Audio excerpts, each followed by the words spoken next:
Bon, croyez-moi, acheter un appartement et louer un appartement, c'est absolument pas la même chose. Si tu veux louer un appartement, tu vas sur Le Bon Coin, tu vas sur les sites d'agences immobilières, tu regardes ce qui te plaît, tu montes un dossier et peut-être en 2 semaines, tu peux aménager dans l'appartement, tu vois. Mais acheter un appartement, c'est beaucoup plus long, mais vraiment beaucoup plus long. Ça dépend de plein de facteurs et surtout quand on a 20 ans, croyez-moi, je vous jure, c'est une galère. Déjà, il faut savoir si tu veux l'acheter avec ton argent ou l'argent de la banque. Si c'est avec ton argent, pas de souci, il faut juste regarder l'appartement qui te plaît dans ton budget. Mais si c'est avec l'argent de la banque, il faut déjà aller démarcher des banques, trouver une banque qui veut bien te prêter de l'argent. Là, je l'ai dit en 5 secondes, mais croyez-moi que ça prend beaucoup plus de temps que ça. Personnellement, j'ai même dû changer de banque et maintenant c'est beaucoup mieux, je suis au Crédit Mutuel. Et merci. Alors, jamais, je fais pas d'autres OP là, hein, mais c'est juste... je les remercie parce que franchement ils m'ont limite sauvé la vie, j'en peux plus de cet appartement là.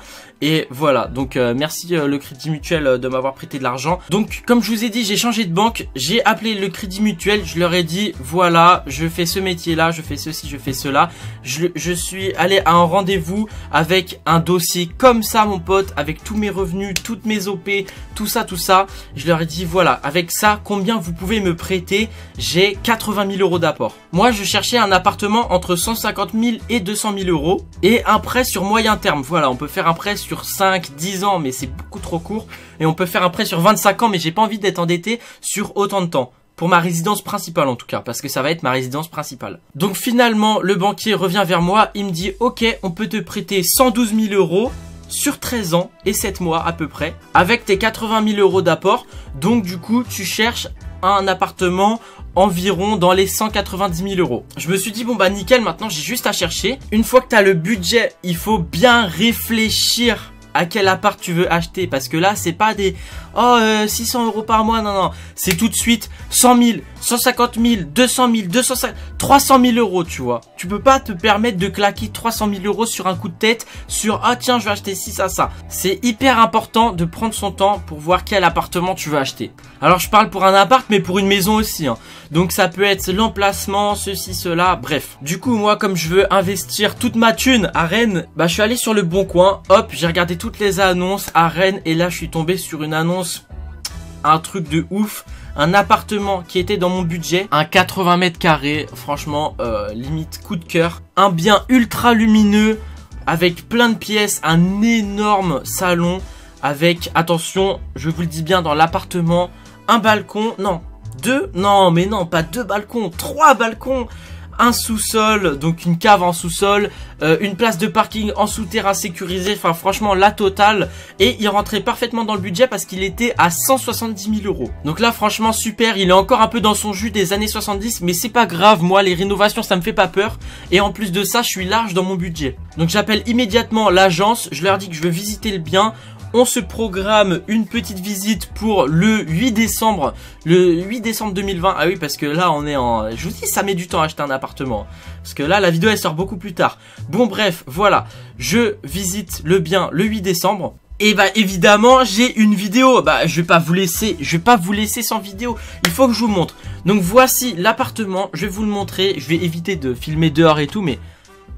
Donc voilà, là c'est la porte d'entrée. Donc on est dans une salle là où il y a juste des portes. Voilà, on arrive dans une entrée, il y a juste des portes. Donc là c'est la porte d'entrée. Vous voyez, c'est encore un peu dans son jus. Le tableau électrique, il va falloir que je le change aussi.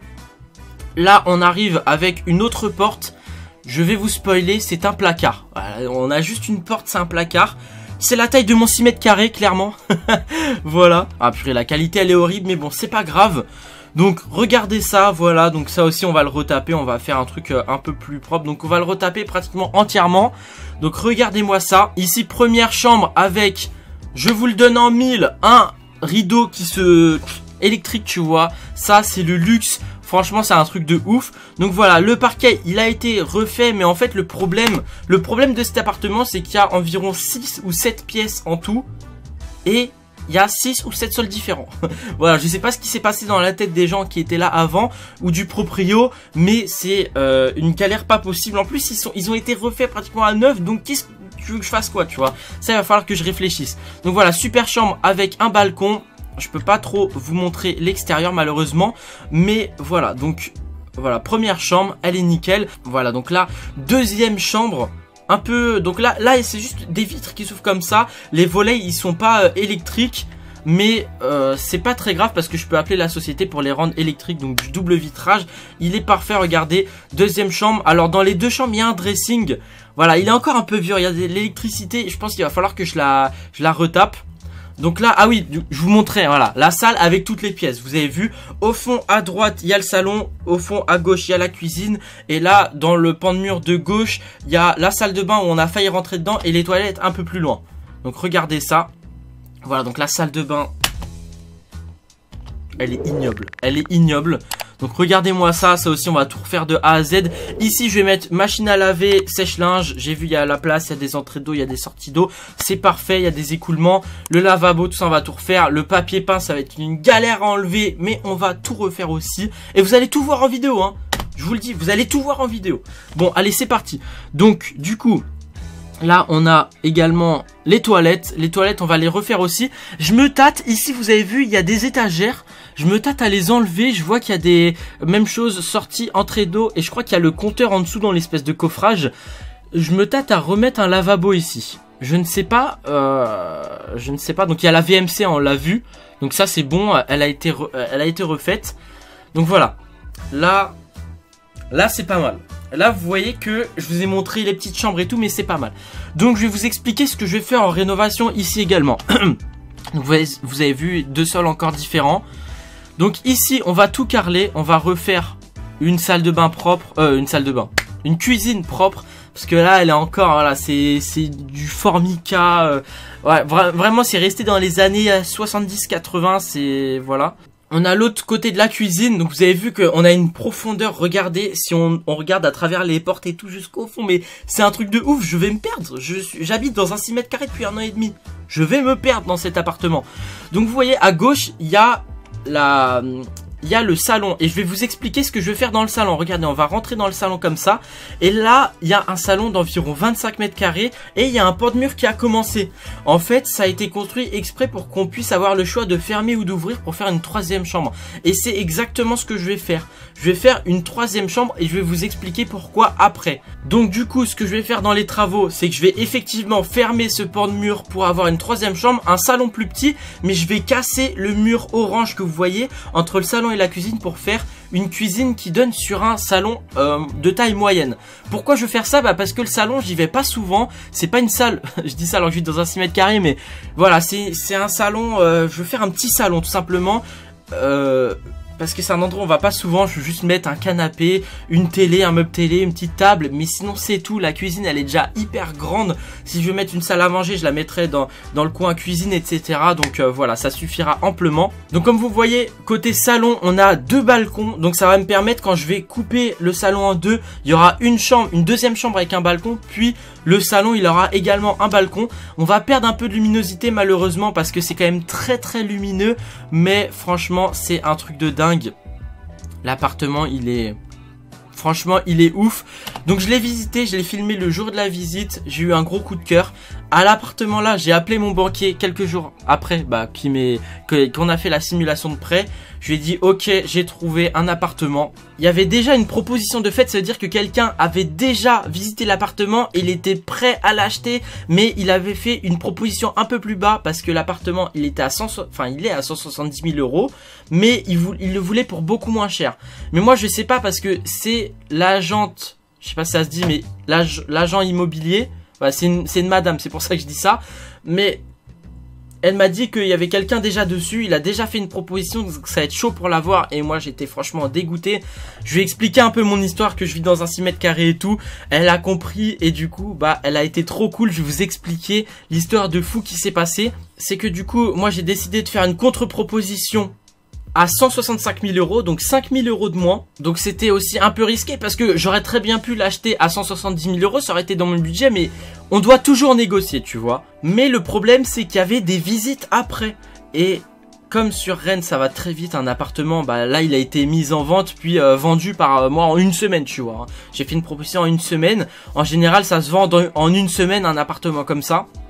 Donc il fallait que je sois très méthodique, pas que je fasse une proposition trop basse de peur qu'elle soit refusée et que les gens qui la visitent après et bah il fasse une meilleure proposition et tout et ça soit mort. Donc elle a fait vraiment un move incroyable et je la remercierai jamais assez pour ça. C'est que les gens qui sont venus le visiter après, et ben elle leur a fait une visite classique d'après ce qu'elle m'a raconté, mais elle les a un peu dissuadés de faire une belle proposition, etc. Elle lui a dit bon, il y a déjà beaucoup de gens sur l'appartement, il y a eu des belles propositions, je doute que vous arrivez à l'avoir et tout. Je pense qu'elle a dû dire un truc comme ça. J'ai pas envie de parler à sa place, mais voilà. Du coup elle est allée voir aussi en personne le propriétaire de l'appartement. Elle lui a présenté mon dossier, elle lui a dit voilà, c'est un jeune, il vit dans un petit appartement, etc. Et voilà, quelques semaines après, elle m'appelle au téléphone et elle me dit ok, le propriétaire a accepté ton dossier, tu peux l'appartement, voilà, tu vas être propriétaire de cet appartement. Donc voilà, elle m'a dit ça fin décembre si je crois bien. Donc voilà, c'était un truc de ouf. J'ai appelé mon banquier, je lui ai dit c'est bon, l'appartement il va être pour moi, donc on peut enclencher la procédure pour déclencher le prêt. Pendant des semaines, des mois, et j'ai signé des paperasses. Vraiment, il y a 15 000 trucs à faire hein, quand t'es propriétaire. C'est, comme je vous ai dit, c'est pas du tout comme être locataire. J'ai signé des ceci, des trucs de cela, etc. J'ai signé le compromis de vente, donc c'est un rendez-vous qu'on s'est fixé chez le notaire avec l'agent immobilier, le notaire, le proprio et l'acheteur, donc moi. Et du coup, en gros, c'est pour bloquer la vente. J'ai donné la somme de 8 000 €. En fait, j'ai fait un acompte, voilà.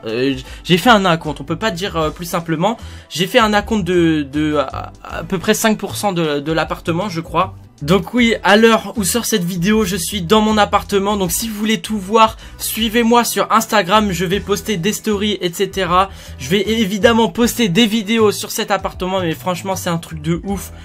Ça fait plaisir parce que personne voulait me louer un appartement, personne voulait me prêter d'argent. Et comme quoi, à force d'appeler les banques, à force de persévérer, à force de faire des vidéos, à force de gagner de l'argent, et le travail finit par payer. Les vidéos sur la rénovation, la visite en IRL arrive, ça va être un truc de dingue. C'est vraiment, merci pour ce que vous me faites vivre. Continuez comme ça, je suis trop content. Bref, je suis trop content, on se laisse là. À dans quelques jours pour les premières vidéos sur le 80 mètres carrés. Et moi, je vous dis à la prochaine pour une prochaine vidéo. C'était Oxymose pour vous servir. Allez, ciao, ciao.